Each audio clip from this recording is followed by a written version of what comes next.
I've been hanging out in Tokyo for almost 2 weeks in one of the biggest metropolises in the world, and it's stuffed with the gaming and animation things. And when I say stuffed, I mean lots of stuff.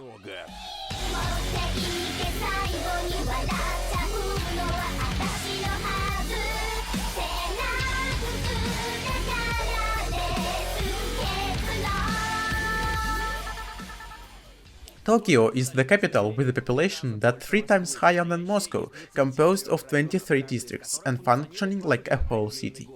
I didn't have enough time to walk around the whole city by itself, but I am ready to share with you the most interesting and wonderful places.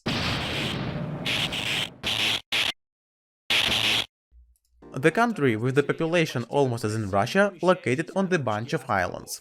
It can sound fantastic, but Japan is fantastic in reality. Just stepping off the airport you realize you got into some kind of anime, but instead of colorful backgrounds, you have the real world. Visiting Japan feels like visiting Disneyland. By the way, Disneyland is also in Tokyo. But if in Disneyland all of the rides and castles are based on the cartoons locations, in Japan, on the contrary, they transpose the most picturesque and amazing places from the real life into anime. Well, the first entertainment coming to the geek's tourist mind is to try to find all these places from anime in real life.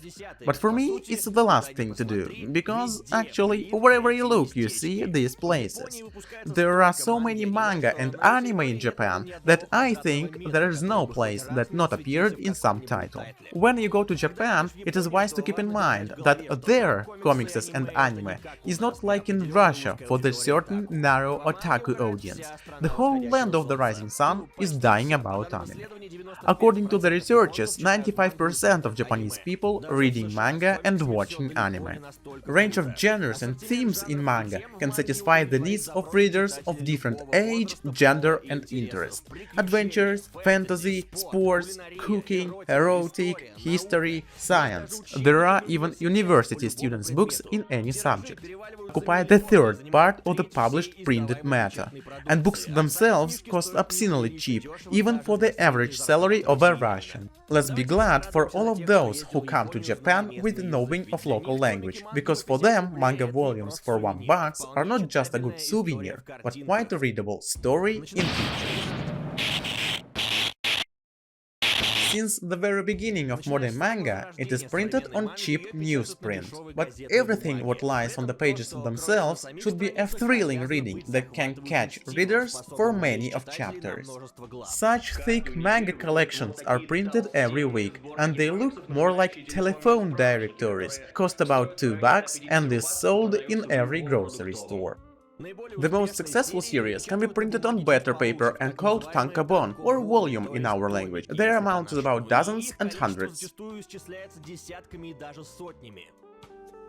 Then it can be printed in color or even redrawn into anime. If you want to have the elastic seeds, take something for you and your friends and be amused from the anime development. You can do it in every point of Japan with book of shop chains, with used books in good condition. Or Village Vanguard, where everything is still very fresh. But the very epicenter is in Akihabara, the whole block in the Tyodo district consisting only of anime, manga, games and corresponding stuff.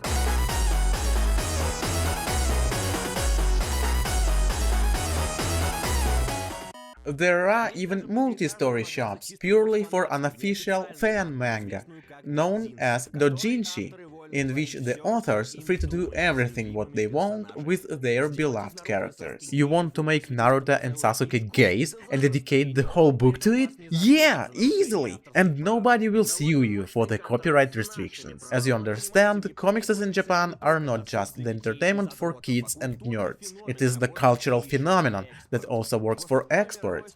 After the Second World War, the country was in total poverty, and when Osamu Tezuka began to draw fascinating stories, people quickly got hooked on a cheap way of entertainment. And off they go! The golden age began! Astro Boy, different giant robots, all sorts of anime began to draw, then Dragon Ball and Sailor Moon appeared, and it began valuable in the whole world. Everybody was like, wow, Akira? What the hell? It seems like Japanese people can do cool stuff, and nowadays anime inspires Western multiplicators. It was the super short story of becoming of modern anime. If you want to know more, go to the museum. Really, if you go to Japan and curious about the intricacies of creating manga and anime, go to the special museums. But don't expect much, and keep in mind that to the most demand of them, the queue can be months long. I mean, visiting there is only with the reserved booking. But we visited Doraemon Museum, and it gave us know that spending time on manga and anime museums in Tokyo doesn't worth it all. Well, you can find more just walking around the streets. But this guy from the well is unbeatable. Visiting anime museums is pretty boring, because why, if there are the whole amusement parks based on anime, and just ordinary walks along the streets much more impressive?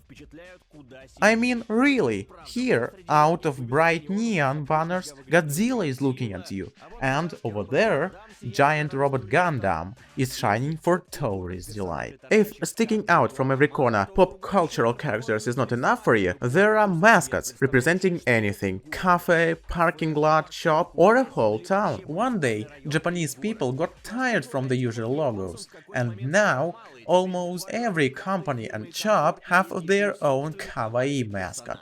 They are known as Yuru-Kara, and even Pokemon's envy to their amount.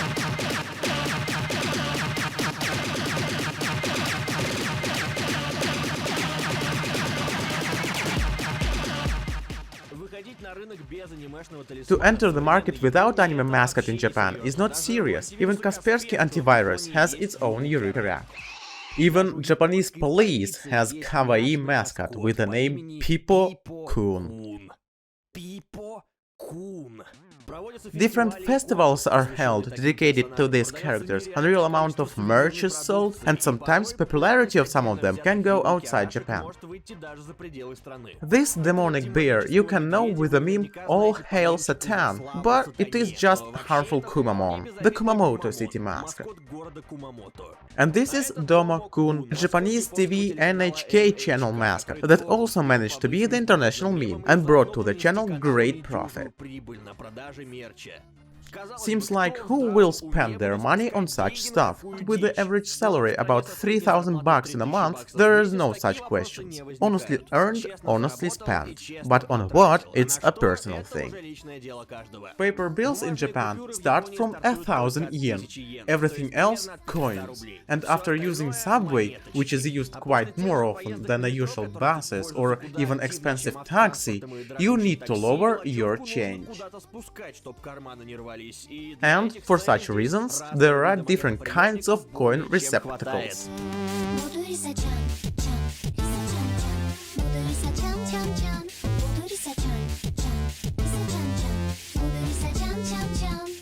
One of the most popular way to get rid of some change is to roll it through the gachapon, the machine with the random stuff in capsules.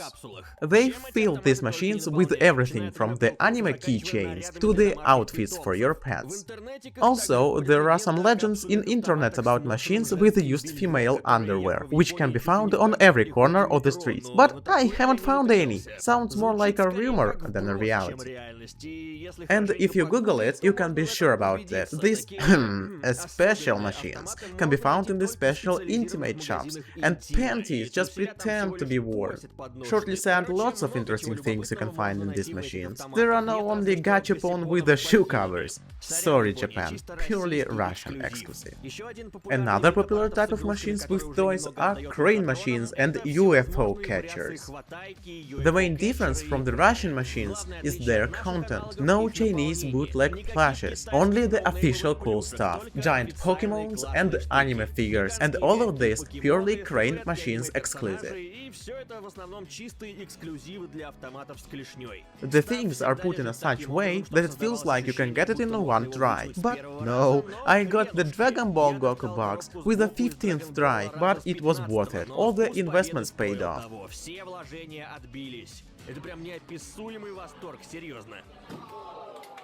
I was surprised much more when I saw the price of it on eBay. Whole rows with such cranes are placed on the first floors of the arcade centers and are only the tip of the iceberg of what is above. You just go upstairs and see pure hardcore. Japan is the only country where arcades are still in demand and continue evolving, and sometimes they evolve into something weird. Okay, I can understand VR, but how about this panoramic train driver simulator? Or this, something like Hearthstone, but as a separate machine and with the real cards. Isn't that cool? But to be serious, the most fascinating are rhythm games. The pure hardcore is there. Mother of God, what they are doing there? Isn't there any like Hogwarts where you can be taught to such stuff? To be honest, I didn't even try to play something. I just came and was stunned with their mind-blowing skills. It is like a nightclub with breakdown, but everyone has their own dance floor and DJ console. Impressive.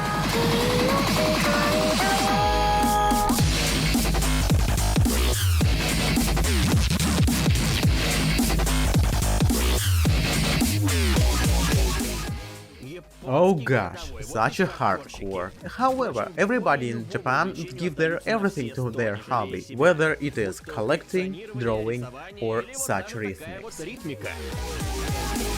There are also the other gaming centers filled with much more gambling machines for money devouring. Pachinko machines. More like one-armed bandit 777 and pinball, but instead of just a ball, there are hundreds of them. The more balls get to the special hole, the more balls you win. Everything is shining, glowing, music is playing, the balls are going through the obstacles, and player controls the power with a special stick. It looks like you can control the process, but it is full random. Casino is restricted in Japan, but Pachinko doesn't count as a gambling game, just because all what you win there are balls. At the checkout, these balls are exchanged for food or useless junk, and if food can be eaten, the useless junk can be exchanged again, this time for real money, and not in the center, in the suburbs. Sounds like something criminal. There are more pachinko centers in Japan than sports betting halls in Russia, and that scares a bit. Inside of these centers is a deafening rumble from dozens of speakers and thousands of rolling balls, strongly stinks of smoking, well, its own atmosphere. Very weird. Pachinko is a very profitable business, and the right holders of usual games sometimes like to release such pachinko machines based on their titles, and it can cause furious indignation among gamers. One day they promise you new Silent Hill and then they give you amazing mind-blowing demo of this game, and it seems like that's all. Hype train is unstoppable. But then they closed the project and announced the Silent Hill Pachinko machine. I couldn't be in the mentioned above Pachinko centers more than a minute. It was beyond my psychophysiological capabilities. But I wanted to try such machines. And I found a place where you can do this peacefully. In this cool place gathered all the arcade classics, mostly primitive, like the progenitor of everything Space Invaders. And that's what you need after rhythmic hardcore. This calm place is located not far away from the Gundam statue and just next to the Joypolis, covered Sega amusement park with cool machines, where you can turn yourself into aquatic mammal. Поговорил бы кто со мной, а то мои подружки, пиявки, да лягушки, фу, какая гадость. It seems like Sega has good times now. The whole amusement park with Blackjack and Sonic, and on Akihabara there are some centers where cranes are working and money is in profit. Coming back to Akihabara, remembering retro gaming, I found their Super Potato. It is the real name of this place. At the same time, it appeared to be the three-story shop of old games, and all arcades there are just a cool addition. Different kind of consoles, cartridges, CDs, and other stuff for almost every consoles of the past generation. Pretty acceptable prices, not counting some rare things like a Japanese version of Chip and Dale 2 game. You better not to know the price of this game. And anyways, it was my birthday. There are also other retro gaming spots. Prices are pretty the same, the stock can differ, but Super Potato amused me with its charm. And mascots are really working. Personally for me, I don't see the reason to Russian gamer to buy something instead of old consoles. I mean, you can buy the new consoles much cheaper than in Russia, and you can easily switch the language and no region lock, but games are the other topic. There are lots of PS4 games, but how to play these games if everything is in Japanese? It is just the matter to buy different Mega Man games and play them on Beloved Dandy in your room, never leaving it with the memories about how cool it was in Japan. There is one more thing in Japan, strictly 18+, that I cannot to be mentioned because it is very hilarious. And no, I'm not talking about multi-story shops with hentai. Shortly speaking, if you have international driving license, so look, you and your friends wear the costumes of different characters, like Mario, take the radio, sit in the cart, and that's it, pedal to metal and drive. Yes, straight through the city, dodging cars. Mario Kart in real life. Cool stuff, and it can sound like something dangerous, but nobody died. Slightly injured. Traffic in Japan has no compare to our traffic jams, but I can imagine how this stuff infuriates local drivers. Maybe not, because people there are completely different. Japan impressed me as a calm and happy country. It worth everything considering all the crap that happened with them before, like nuclear bombing and earthquakes. People live long and do what they like. Like, we came to a random cafe in working day because we heard live music, and no one there, only old guys playing music for themselves and getting high.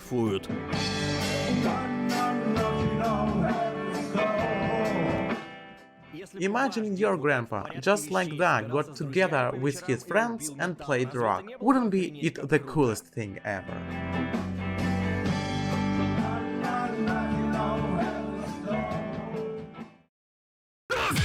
Спасибо за просмотр и низкий поклон. А продолжение следует, ведь я еще совсем ничего не рассказал вам про местные снеки. И это неспроста, тема-то на целый отдельный ролик потянет.